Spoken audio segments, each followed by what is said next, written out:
እዩ ሙስሊም እንሁን ቢል አብዛኛው የወላይታ ወጣት ሙስሊም ሊሆን ይችላል።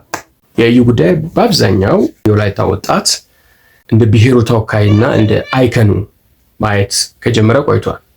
የደቡብ አብያተ ክርስቲያናት ካውንስል ያለኛ ፍቃድ ምንም አይነት ኮንፈረንስ አይካሄድ ምናምን እንደዚህ ነገር ተሞክሯል። እነ ፓስተር ስልጣኑ ምናምን የመከሩት ነገር አለና እሱ የሚሆን ነገር አይደለም።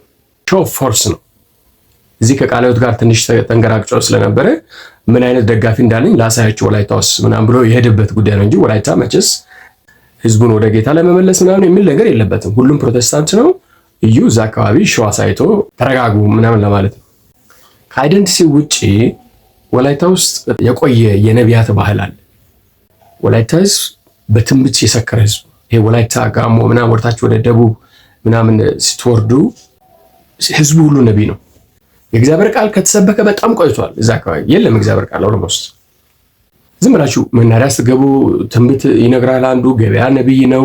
ሆስፒታል ውስጥ ትንቢት ተናጋሪ ነው። እርሻ ቦታ ስትሄድ ትንቢት ይናገራል። ፍየል የሚሸጥበት ቦታ፣ በቆሎ የሚሸጥበት ቦታ፣ ሁሉ ቦታ የሆነ ነቢይ መንገድ ላይ ያገኛቸዋል። እግዚአብሔር እንደዚህ አሳይቶኛል፣ በህልም እንደዚህ አይተህ ነበረ፣ እንደዚህ ትሆናለህ የሚል ትንቢት። መንገዱ በሙሉ ትንቢት ብቻ ነው። ትምህርት ቤት አጠገብ ጋር ቁጭ ብሎ ማታ ስላንተ አይቻለሁ ይተነብይልሃል። ከነቢያት የምታመልጥበት መንገድ የለም። ወላይታ ውስጥ ካልቸር ሆኗል። የሆነበት ምክንያት ምንድን ነው? ወላይታ ውስጥ የእግዚአብሔር ቃል ካልተሰበከ በጣም ረዥም ጊዜ ነው። እኔ ያደግኩበት ቸርች ላይ ከኢቲሲ ዲግሪንም ማስተርስም እዚህ አዲስ አበባ ተመርቆ የሄደ የመንፈሳዊ ዘርፍን የሚመራ ሰው ነበርና የቸርቹ አባል 1000 ማለት ነው 500 ቢሆን ነው። እግዚአብሔር 7000 ነቢያትን ከዚህ ቸርች ያስነሳል ብሎ ተናገረ። ስለዚህ 7000 ነቢያት ስለሚያስነሳ የነቢያት ቢሮ ተከፈተ። ፕሬዝዳንት ማድረግ የነቢያት ፕሬዝዳንት ተብሎ እዛ ጋር አንዱ ሰው የተሾመ 1000 እንኳን ሜመኑ ቢሆን ገና ተጨማሪ 6000 ነቢይ ያስፈልጋል ማለት ነው። ስለዚህ ባይ ዲፎልት ህዝቡ ሁሉ ነቢይ ነኝ ብሎ አመነ። ቸርች ምን አይነት ማስታወቂያ ተነገረ መሰላችሁ?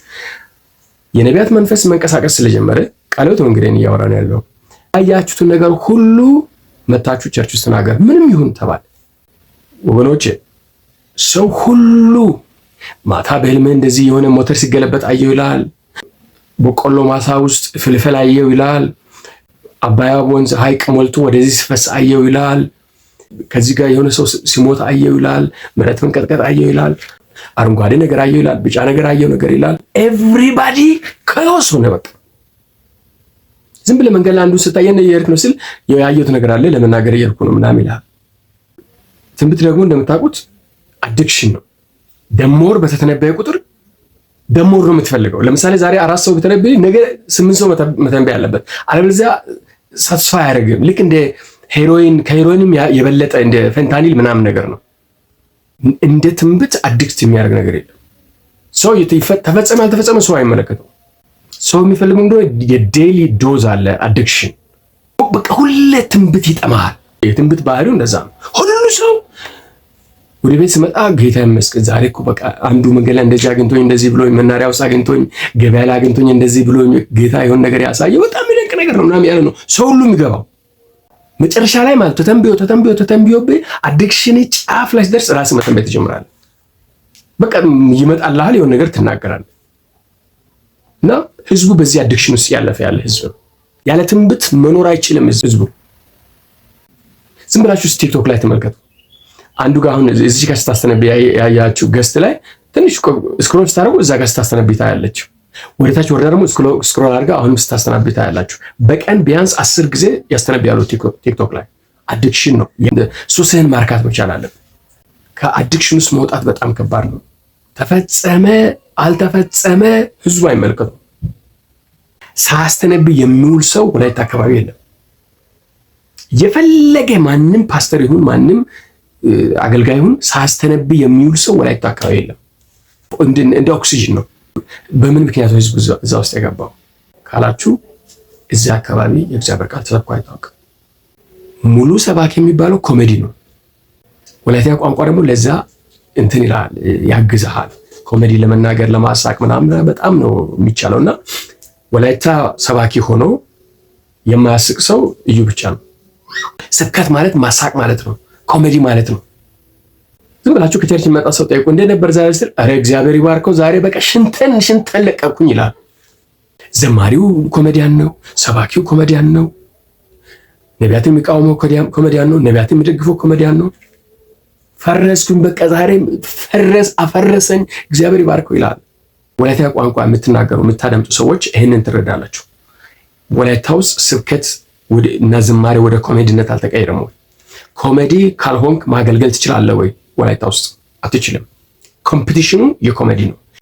ነቢያትን ይቃወማሉ የሚባሉ ሰዎች ዝም ብላችሁ ሄዱ እስቲ ቸርች፣ አንድ የእግዚአብሔር ቃል አይጠቅስም። እነዚህ ዘይት የሚሸጡ ሶፍት የሚሸጡ እንደዚህ የሆኑ ምናምን ብሎ ከዛ የሚጣፍጥ የወላይተኛ ቃል ያስገባል፣ ኮሜዲ ያስገብበታል። ህዝቡ በቃ ፍርስ ያለ ነው የሚውለው።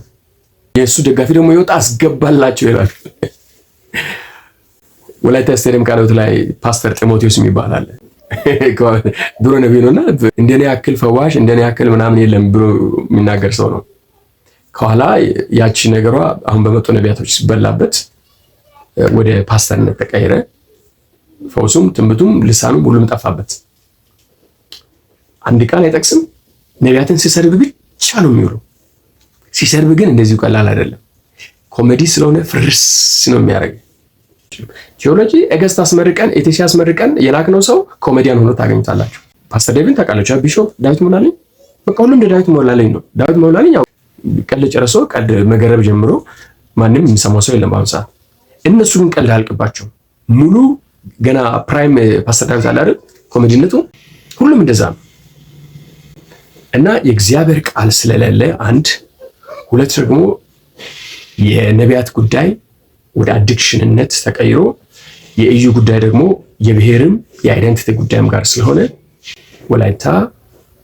ወላይታ ውስጥ ኢዩን ካውንስል